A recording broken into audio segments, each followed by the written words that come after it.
মুসা বিন শমস অথবা প্রিন্স মুসা হলেন একজন বাংলাদেশি ব্যবসায়ী ও শিল্পপতি। ফোর্সের তথ্য অনুযায়ী মুসা বিন শমসের মোট অর্থের পরিমাণ 12 মিলিয়ন মার্কিন ডলার। তিনি 1970 ও 1980 এর দশকে আন্তর্জাতিকভাবে অস্ত্র সরবরাহকারী হিসেবে পরিচিত পেয়েছেন। 2018 সালে সালমানের অবস্থা সম্পদের পরিমাণ ছিল 276 কোটি 48 লাখ টাকা। এবছরে হলফনামায় বলা হয়েছে সালমান এফ রহমানের কোনো বাড়ি বা অ্যাপার্টমেন্ট নেই, তবে তার স্ত্রী 32 কোটি 47 লাখ টাকার আবাসিক ও বাণিজ্যিক সম্পত্তি রয়েছে। সালমান এফ রহমানের বার্ষিক আয় 25 কোটি 31 লাখ টাকা। বার্ষিক আয়ের 24 কোটি 45 লাখ টাকা আসে ব্যাংক আমানত, সঞ্চয়পত্র ও শেয়ার থেকে। আহমেদ আকবর সুবহান, তিনি বাংলাদেশের শিল্প প্রতিষ্ঠান বসুন্ধরা গ্রুপের চেয়ারম্যান।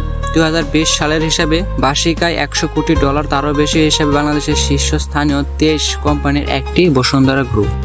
নোয়াখালীর এম এ হাশেম দেশের চতুর্থ ধনী, সম্পদের পরিমাণ 500 মিলিয়ন ডলার।